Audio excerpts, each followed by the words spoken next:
Tonight's lead story begins with a moment many feared would come, but few believed would actually happen this fast.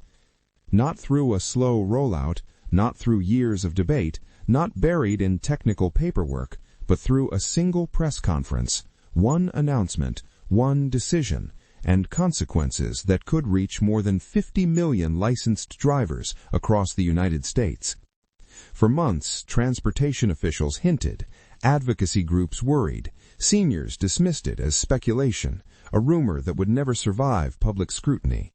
Tonight, that changed, and now, across the country, millions of older Americans are asking a question that goes far beyond paperwork or policy. Will I still be allowed to drive? What the Department of Transportation unveiled today marked a turning point, one that senior advocacy organizations hoped would never be crossed.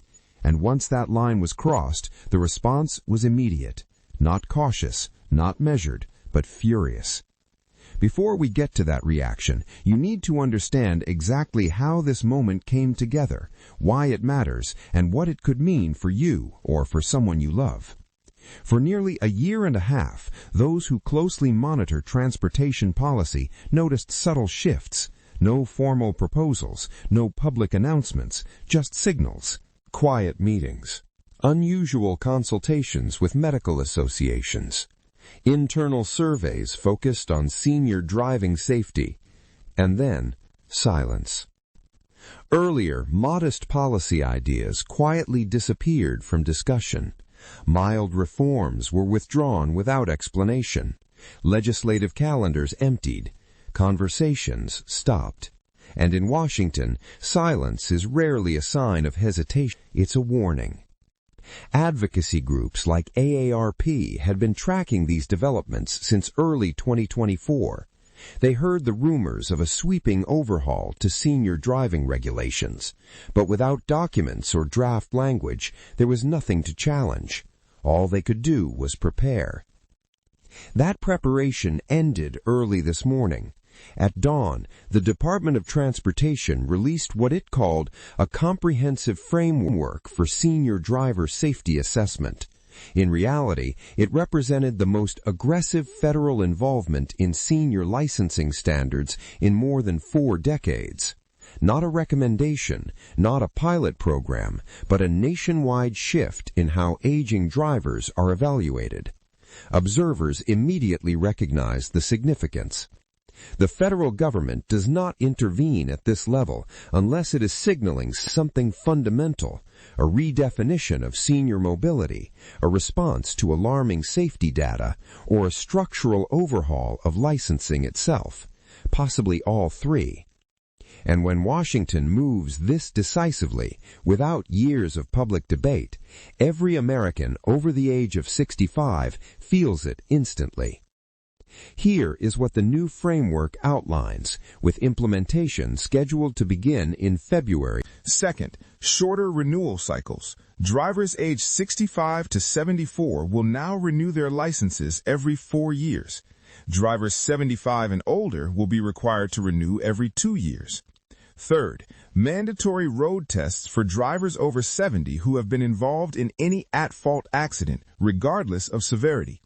Fourth, expanded physician reporting rules that require doctors to notify licensing authorities if they believe a patient may present a driving risk. Taken together, these measures form the most sweeping set of age-based driving requirements in modern U.S. history. And the response was immediate.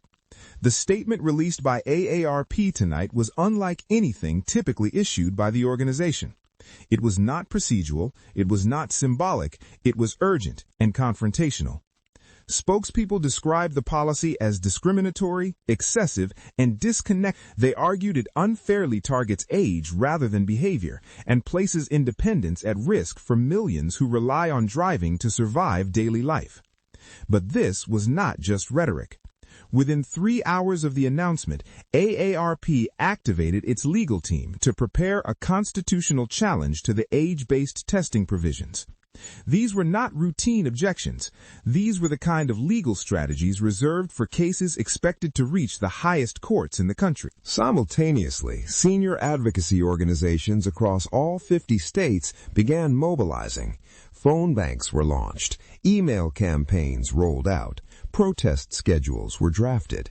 This was not quiet resistance, it was coordinated opposition. Transportation analysts now confirm that the DOT's framework focuses heavily on specific driving behaviors, particularly intersection navigation, recently highlighted in a controversial study involving senior drivers.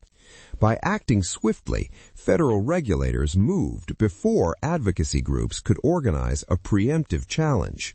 They targeted cognitive metrics, they targeted reaction speed, they targeted renewal frequency, changes that critics say will generate billions in testing and administrative fees.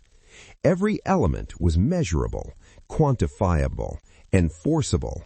And that, according to senior advocates, is exactly the problem. Because once driving ability becomes a series of checkboxes and scores, independence can disappear with a single failed assessment. Tonight, this debate is no longer theoretical. It is no longer a rumor. It is policy. Transportation officials insist the framework is about safety, nothing more, nothing less. They point to rising accident statistics involving older drivers, longer emergency response times, and the increasing complexity of modern traffic environments. In their view, the road has changed faster than policy ever did. Vehicles move quicker, intersections are more crowded, distractions are everywhere, and the margin for error, they argue, has narrowed.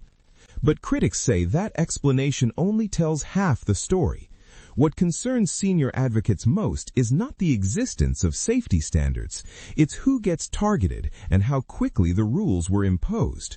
They argue that dangerous driving behavior exists across every age group, yet only one group is being subjected to federally mandated cognitive testing and shortened renewal cycles. Behind closed doors tonight, legal teams are dissecting the framework line by line. The constitutional argument is already taking shape. Age, they say, is being used as a proxy for ability, and in American law, that distinction matters. If the courts agree, the entire framework could be stalled or struck down. If they don't, states will be forced to implement standards that many lawmakers never voted on, and state transportation departments now face an impossible position. While licensing has traditionally been handled at the state level, federal pressure carries consequences. Funding, compliance ratings, and regulatory alignment all hang in the balance. Several state officials privately admitted today that they were given little advance notice. That lack of warning is fueling suspicion. Some analysts believe this framework is a testing ground, a model that could later be expanded, refined, or tightened once data begins flowing in. Others worry it opens the door to broader age-based restrictions in employment, insurance, and access to public services. For seniors living in rural areas, the implications are even more severe. Driving is not a convenience, it's survival. No public transportation, no rideshare access, no nearby family. A suspended license doesn't mean fewer errands, it means isolation. Medical professionals are also caught in the middle. Physician reporting requirements place doctors in a difficult ethical position, forcing them to balance patient trust against legal obligation. Some fear patients will avoid honest conversations or medical care altogether if they believe a diagnosis could cost them their independence. February 2026 may sound distant, but policy infrastructure moves fast. Testing contracts, training programs, data systems, all of it must be built now. Once that machinery is in motion, reversing it becomes exponentially harder. Tonight, seniors are not just watching the news, they're calculating futures, wondering if a single exam, a single report, or a single minor accident could change their lives overnight. Advocacy groups promise this will not go unchallenged. Lawsuits are coming. Legislative hearings are being demanded, and pressure is mounting for Congress to intervene before federal agencies redefine aging by regulation alone. This debate is no longer about driving. It's about autonomy, about dignity, about who gets to decide when independence ends.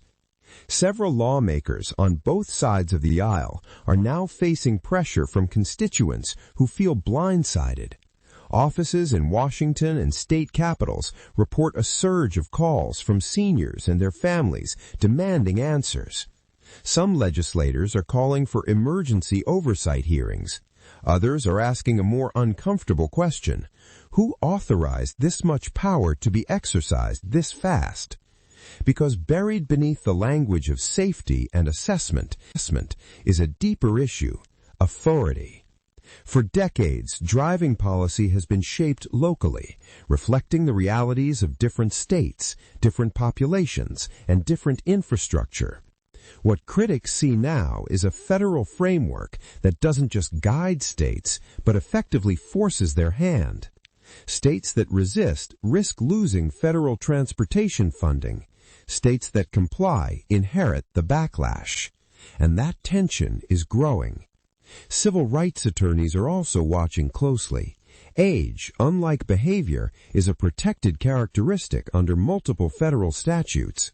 While the government is allowed to regulate for safety, it must prove that its actions are narrowly tailored and supported by overwhelming evidence. That burden, according to several legal experts tonight, will be difficult to meet. Especially when accident data shows that distraction, speed, and impairment, factors more commonly associated with younger drivers, remain the dominant causes of fatal crashes nationwide. This is where the debate sharpens. Supporters of the new rules argue that cognitive decline is unpredictable and often undiagnosed, that proactive screening could prevent tragedies before they happen. They point to families who wish someone had intervened sooner. Opponents respond that blanket testing punishes millions for the risk posed by a few, that independence should not be removed preemptively, and that safety achieved through fear is not safety at all. Behind the scenes, technology companies are also paying attention. Advanced driver assistance systems, monitoring software, and in-vehicle data tracking could soon become part of the conversation. Some advocates worry policy could accelerate a future where continued driving is tied to constant surveillance. A score, a dashboard, a pass-or-fail system that never turns off. For seniors who grew up equating a driver's license with freedom, that possibility is unsettling. Families are now caught in the middle. Adult children face painful conversations with parents. When does concern become control? When does safety become surrender? Transportation officials insist they are open to dialogue, but advocates argue dialogue should have come before the announcement, not after. As legal challenges move forward and states weigh compliance, one thing is becoming increasingly clear. This policy has touched a nerve far deeper than regulators anticipated. It has reopened a national conversation about aging in America, about whether longevity is treated as an achievement or a liability, about whether independence is a right that fades gradually or a privilege that can be revoked with a test score. In the weeks ahead, court filings will replace press releases, protests will replace quiet concern, and seniors, long viewed as a passive voting bloc, may prove to be one of the most organized and motivated forces in the country. Because for them, this isn't abstract, it's personal. And as February 2026 approaches, the question facing the nation will not simply be who should be allowed to drive, but who gets to decide when a life becomes restricted. This story is far from over.